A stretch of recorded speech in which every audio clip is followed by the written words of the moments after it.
لاجل النبي لاجل النبي لاجل النبي تقبل صلاة على النبي لاجل النبي لاجل النبي لاجل النبي لاجل النبي القعدة حلوة والنبي عند النبي يا حبيبي يا إله الكل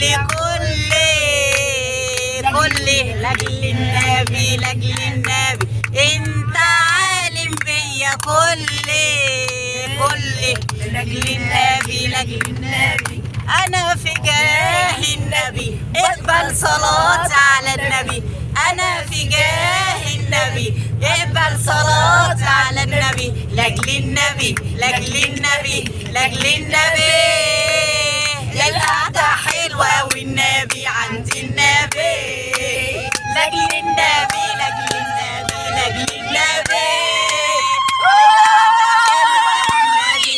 النبي ده حلوة والنبي عند النبي حب الرسول يابا دوبني دوب عن المعاصي يابا لبسني دوب دوبني دوب دوبني دوب دوبني دوب فاطمة يا فاطمة يا فاطمة يا فاطمة يا بنتي نبينا افتح لنا الباب يا فاطمة ابوكي داعينا يا فاطمة يا فاطمة يا بنتي نبينا افتح لنا الباب يا فاطمة ابوكي داعينا فاطمة تقول لابوها بلادك بعيدة يرد ابوها ويقول اللي عايزنا يجينا فاطمة يا فاطمة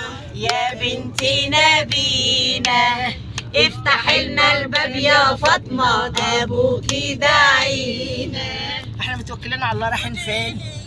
ما من فوق من فوق المداين ودعيت لك يا ابني يا ابني تيجي بالسلامة يا فاطمة يا فاطمة يا بنتي نبينا افتح لنا الباب يا فاطمة ابوكي داعينا وخدوني والله معاكم يا زوار النبي انا نفسي اكون وياكم بالصلاة على النبي وخدوني والله معاكم يا زوار النبي وانا نفسي اكون وياكم بالصلاة على النبي وازور النبي محمد وانا نفسي ازور الكعبة وخدوني معاكم صحبة وانا نفسي ازور الكعبة الصلاة على النبي الصلاة على النبي الصلاة على النبي الصلاة على النبي يا ناس عليك سلام الله يا رسول زغراتي زغراتي يا حاجة وصوت عالي يا حاج زغراتي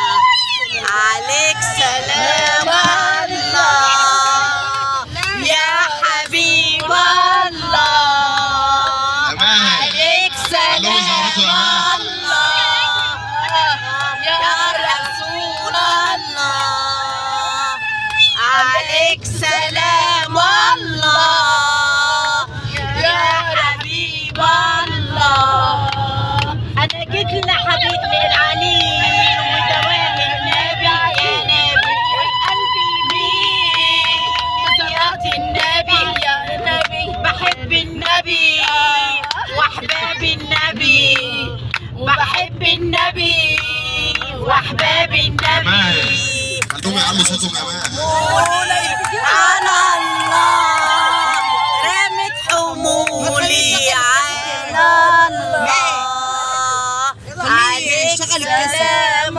الله يا حبيب الله عليك سلام الله يا رسول الله صوت وصورة عليه الصلاة والسلام. حبيبي يا رسول الله، شفيعي يا رسول الله، حبيبي يا رسول الله، حبيبي يا رسول الله، كلكم اللي تشوفونا على البايس يا رب ويزيدكم كلكم تعقبوها بحق جاه النبي ويهديكم يا اولادنا واولاد المسلمين اجمعين. يصلح حالك يا ابراهيم يا ابني واحمد ابني وعزه بنت المسلمين اجمعين. تتمتعوا يا رب، تتمتعوا يا رب، تتمتعوا. يعني الرزق عندك يا ابراهيم يا ابني. يصلح حالك يا احمد يا ابني، يصلح حالك يا زوزو، وينولك اللي في بالك، ينجحك يا بنت قلبي، ينجحك يا ملكه يا بنت مصطفى. تكتبها يا رب، تكتبها لكل الناس، تكتبها لكل مشتاق. من جميعا يا رب. اول رسول عليه الصلاه والسلام ما جه هاجر من مكه للمدينه، اللهم صل على النبي، من ربنا سبحانه وتعالى، اللهم صل فبنى مسجد قباء ده. يعني هو اتبنى تقريبا قبل المسجد النبوي بفتره قليله جدا.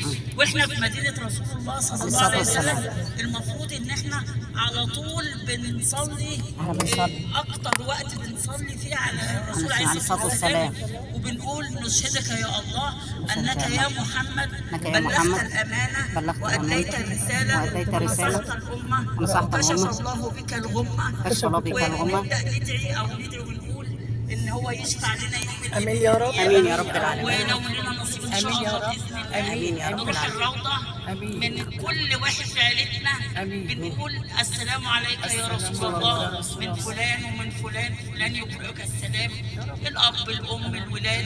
فاحنا معظم الوقت هنا بنصلي على الرسول عليه الصلاه والسلام، لان دي رحله مش ضامنين انها هتتكرر تاني ولا لا. في معايا بعض الادعيه ان شاء الله في رحله العوده او احنا راجعين باذن الله، لو اي حد يحب يقراها من الموبايل لان النفس ما بيساعدش، فبقى اي حد يقولها.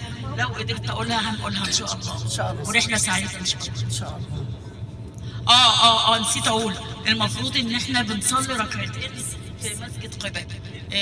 صلاتين بعمره في مسجد قباء طبعا، مسجد الرسول معروف. احنا يا جماعه دلوقتي هنروح مسجد قباء، واحنا ماشيين هنروح نصلي ركعتين هناك.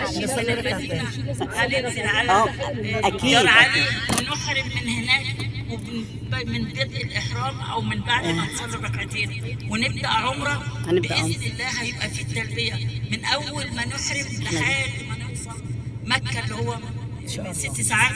كل واحد فينا هيقعد يقول لبيك اللهم لبيك لحد ما نوصل ونعمل العمره باذن الله. فالتلبيه دي حاجه مؤجله لما نيجي نروح مكه ان شاء الله، ان شاء الله.